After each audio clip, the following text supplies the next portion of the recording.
share my thought on this fintech, Bitcoin, cryptocurrency, and what's next in the next few years from now. And also all the speaker, Professor Tengku, Dr. Wan Hasni. So you have the cream of the cream coming along to share their perspective on this unavoidable and very eminent future. Last year, and the photo was so straight to the point. Bitcoin is compliant. It's a good currency. I think I'm done with my speech now. Okay. But I did a mistake. To be honest, I did a mistake, not in terms of fatwa, because I have my colleague to start buying the Bitcoin rally. It was so cheap during that time, 1 year ago. We just bought a few, so I regretted a lot. I think we should have bought a lot during that time. We can convert now into a new valuation. But put aside the joke, we are talking about how could we see the Shariah and the Bitcoin together. As you can see, brothers and sisters, Bitcoin is a reality, okay? Cryptocurrency is reality. Though it is intangible, you cannot put your hands on. It's more of coding, but it will be coming to this part of the world, and the central bank and the Sharia agency, the JAKIM of Malaysia and the JAKIM of Dubai, the JAKIM of whatever in the entire world, Indonesia, and the big market, 70% of the population are not bankable. So they need this kind of new thing which is cost-free or cost-less, regulation-free, and everyone can use the currency of crypto to start buying into Lazada and Amazon and whatnot, because they don't have credit card. So not many people are getting credit card, but they can start buying into an account for them to make the transaction on e-commerce. So e-commerce and cryptocurrency come together nicely, and it helps the majority of the people of the world to be able to tap into the financial world. And the quick win of Bitcoin, as Prof. Dato' Nobek mentioned, number one is borderless. Number two is costless, because they are digital in nature. And the foremost or the strongest point would be the blockchain technology. The blockchain is the heart of the Bitcoin. Of course, as we speak, I have not seen the blockchain myself, the whole system. And if the central bank were to approve, subject to certain disclosure and regulation, someone got to do the audit and the due diligence, the DD on the blockchain. Because we have been speaking, we have been talking a lot. I'm sure, Prof, have you seen the real Bitcoin, the real blockchain in practice? Something that I wanted to volunteer myself to see, for me to give more security to the issue. The issue of Sharia compliance is beside the point, because it is a currency. Of course, some of you might not be agreeable to that. I respect your point of view. You can do more research. But the issue not security, how sustainable cryptocurrency would be in the future.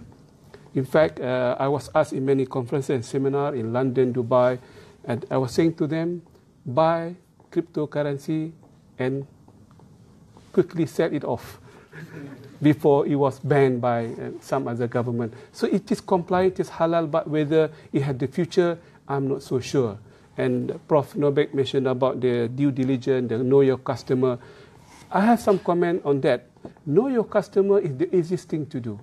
If we can link the process of cryptocurrency to the disclosure and transparency, so we can detect back who is the owner of the coin, of the Bitcoin, and who are these people who are selling in the market. And the central bank has the power to do that, so that we can open up the face of the faceless holder of the Bitcoin as we move on. So for me, the know your customer key, KYC, is the easiest thing to do. But to have the integration, the API technology between the Bitcoin to the due diligence of the financial sector is something that we have to invest into. We have to help the central bank, we have to help the people, we have to help everyone to be a bit on the move, but we cannot take the risk of money laundering, bad money coming to the society, so they can wash the bad money to become clean money next day. The other issue which is quite interesting and not many has spoken is the issue of money printing. Because nowadays there's a cost of money. For you to print $1 or 100 ringgit or even what have you, there's a cost to it.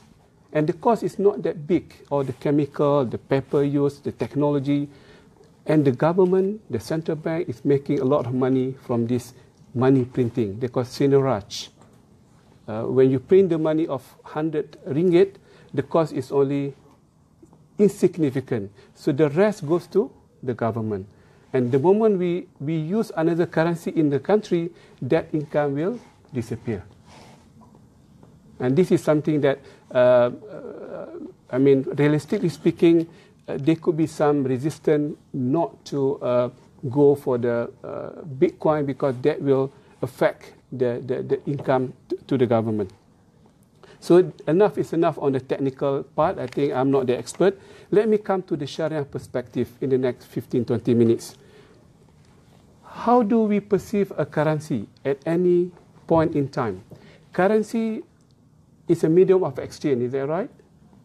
It's a store of value, a unit of measurement. So anything that can behave in that manner, it can be the medium to exchange goods and services. After all, why do we need money? Money has no value.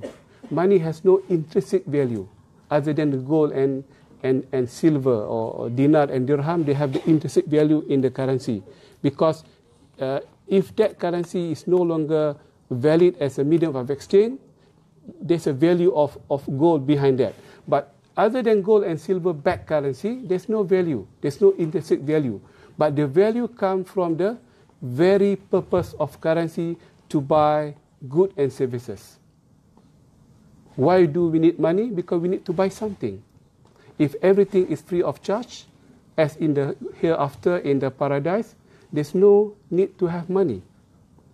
Even in this world, your money has no value. So you can give your money to me now. The moment you need to buy something, you need the money. Is that right? So the money has been created from that perspective as a medium of exchange.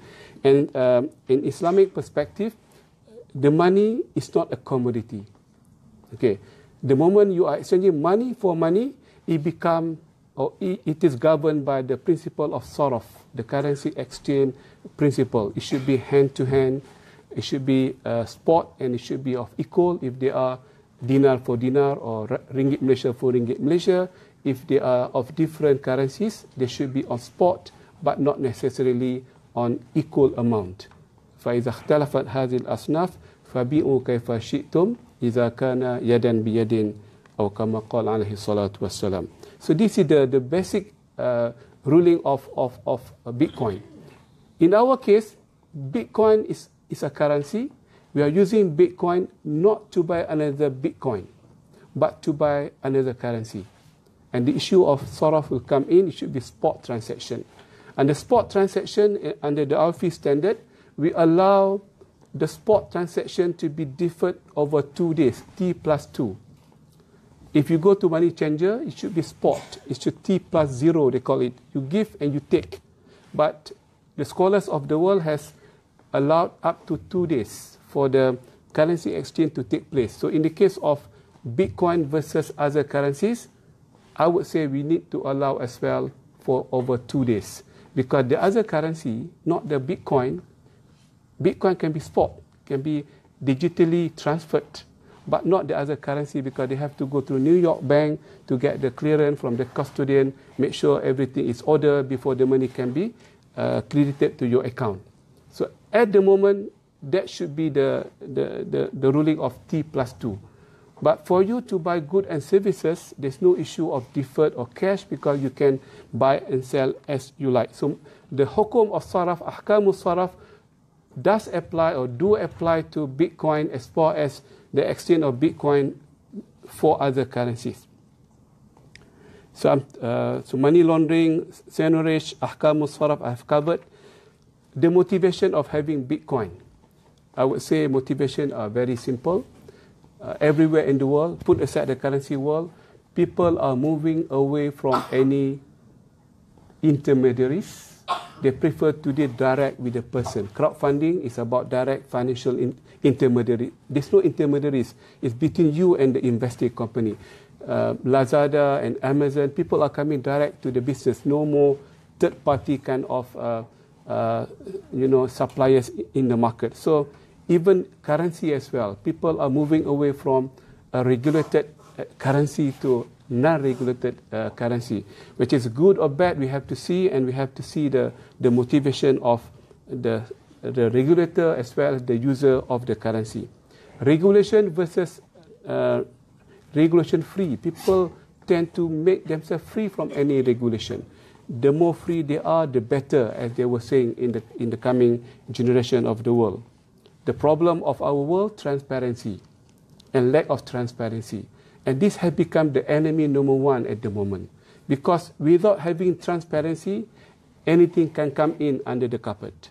And that will bring down the humanity to the last straw and the last attack. The corruption, the manipulation, and so on and so forth that can come together if you don't have a proper transparency regime in any transaction, currency be it, commodities be it, and so on and so forth. I think the last point I would like to make a comment. Blockchain, as Prof was saying, just for me is a reality, and that reflects the very meaning of فَمَنْ يَعْمَلْ مِثْلَقَالَ ذَرَّةٍ شَرًّا يَرَهُ, meaning to say every single thing that we have performed in this world will be blockchain in hereafter. And that shows the Quran speak of the future. Because every single thing, because I understood from you, Prof, and I have read as well, blockchain is immutable. It will be there forever. And that will be recorded. And that is the strength why all the Bitcoin can sustain, because it has the support of very strong and proven security that you mentioned just now. I think with that, I would like to end my presentation, a short one. I wanted to open the floor for any easy question, because Prof Engku has agreed with me just now to take the difficult one. Okay, thank you very much. Assalamualaikum warahmatullahi ta'ala wabarakatuh.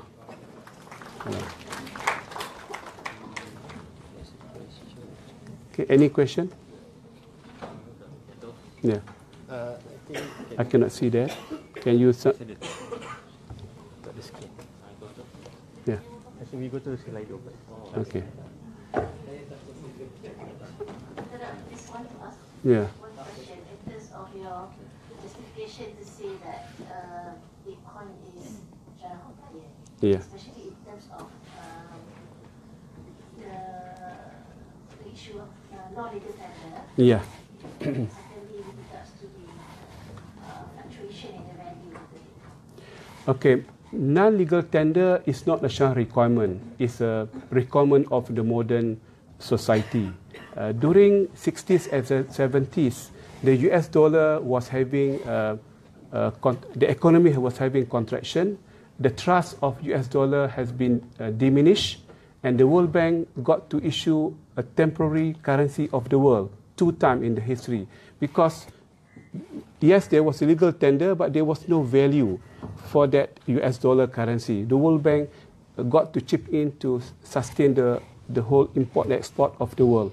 In fact, they were putting $1, they call it new currency, just to take care of the trust which was diminishing during that time. So legal tender is the legal perspective, not the Shariah perspective. Under Shariah, as Imam Malik was saying and Sayyidina Umar was saying, that if people were to start dealing with the skin of the horse, I would apply the ruling of riba on that particular transaction. But Omar backed up, because the company was saying to him, Omar, if you started making the dinar or the currency from the skin of the horse, people will slaughter the horse and horses will diminish. There's no more transportation, and there's no more equipment for the military expansion during that time. They need horses badly than the currency, if you like. So that was the whole idea. The issue of volatility and what have you is common to any currency. It comes and goes. everything will be very much volatile. And in fact, Bitcoin is not the first, it's not the last. In fact, last month, we have endorsed another currency we call Ether, A-T-H-E-R. Another currency which is very much unique among their users, and we have gone through the Shariah due diligence, and we're very happy to endorse another cryptocurrency in the market. But we have to do due diligence, we have to see their officers, we have to see their mining operation, to see whether they are real or they are ghosts. If they are not real, so we have to put them aside, because we need to see the real people behind the whole thing. So this is my short comment on because any currency which is acceptable to any community is a currency, subject to the regulation by the central bank. This is another layer. But from Sharia, this is good enough to become a currency. Sometimes in a small island, they have no civilization, no internet. They used to use whatever shell among themselves. Is that currency? As simple as that. In order to avoid barter trading, which is very troublesome and very, difficult thing to do, to have equivalent chicken and wheat and chicken and, cow and whatnot. Yeah.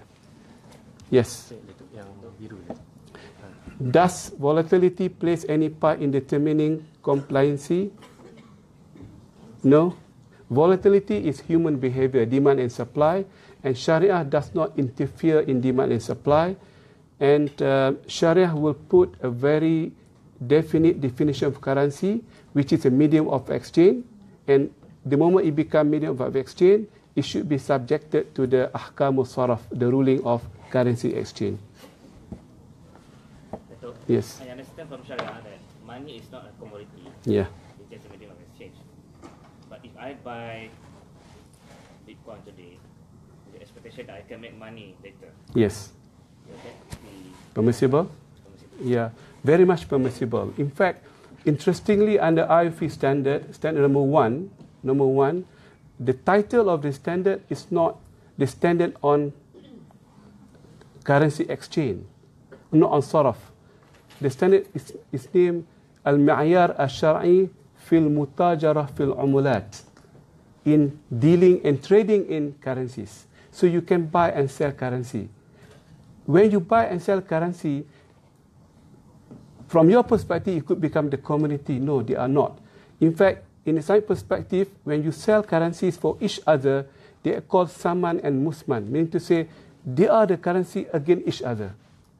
It's not like you are buying commodity for currency. And that's why I have to salute the IFE when I was involved in the whole process as well. We have departed from the word Al-Ma'yar Al-Shar'i fi Saraf.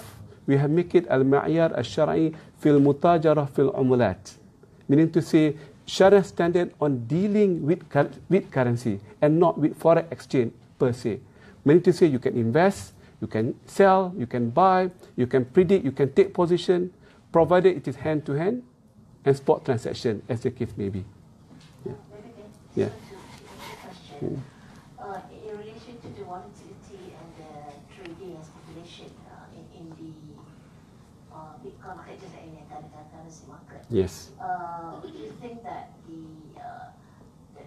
policy to protect quote-unquote people or investors against severe loss Yeah. in the case of crash, would that be something that can be part of Sharia to either ban or either have some control? Yes. I mean, let me bring to you a more tangible example. Put aside currency, it's intangible. Let me bring to you gold standard. Gold is also volatile. Gold is the best asset that Allah has created to become liquid. You can sell anytime you want to sell. In fact, during the war, Bitcoin has no value, sorry to say. Currency has no value, but gold must have the value. So gold is very much liquid. But the problem of gold is not stable. They are very liquid. That's why it fell under HQLA, the high quality liquid asset under Basel III. Though gold is so good, so liquid that can satisfy the liquidity coverage ratio LCR under Basel III, but it failed tremendously under stability of the value. So how do we manage the gold volatility? We have the standard, transparency, disclosure, we have the market practice, we have the mining, the whole supply chain. So the whole thing, the same thing we have to do for Bitcoin. We have to put the standard like World Gold Council, let's say World Cryptocurrency Council, and the whole regulation to be in place. We cannot reject Bitcoin, but we have to put the right procedure of transparency, disclosure, and whatnot. And volatility might come, might not come. This is beyond Sharia. Yeah. Okay. Is there any zakat on cryptocurrency? Definitely yes. Higher than 2.5. I mean, joke, eh? Don't quote me, please. Should be 2.5% as well. Yeah. I think so. Okay. Thank you very much for your time. Yeah. Yeah. Okay. Before this, I joined a talk constructed by BlockTech. One of the participants said that actually we as the layman user can also make the cryptocurrency because the source code is already published on the public server. So like we already know, there are so many cryptocurrency like Bitcoin, Ethereum, Bitcoin Cash, Ripple, Litecoin, and Dogecoin, and so on and so on and so on. Okay. So if one day I decide to make a cryptocurrency, using my name or using Malaysia,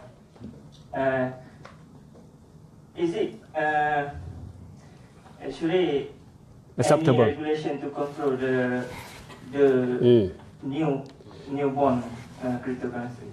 As we speak, even the cryptocurrency that we are talking, Bitcoin and the other cryptocurrency, they are not yet regulated.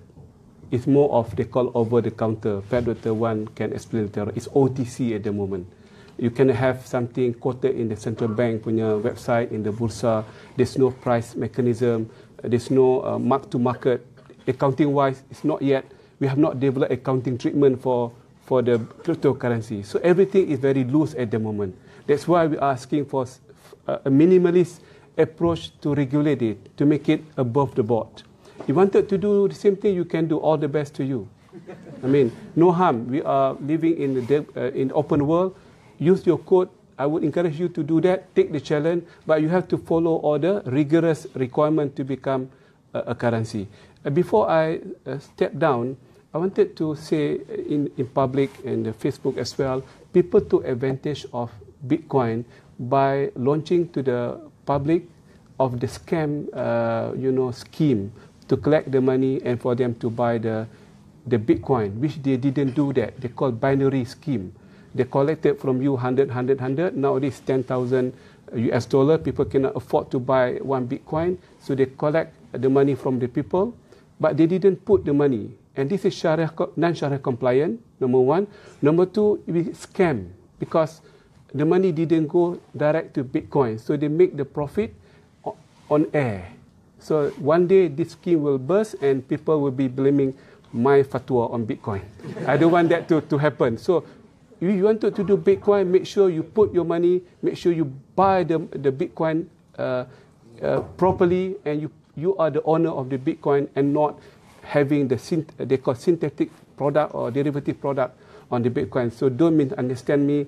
It is halal as far as I'm concerned. As in Dubai, I have issued a fatwa for Saudi market.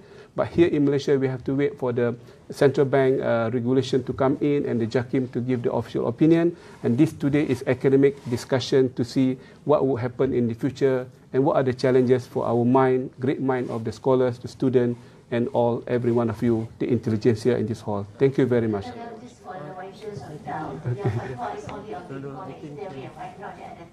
Yes, we have not done the duty, so we cannot. Yes, Ethereum, yeah. We have to go through, we have to know the people behind that, yeah, and the technology behind them. Yes. No. Yeah. Okay, thank you very much. Yeah. Assalamualaikum warahmatullahi wabarakatuh.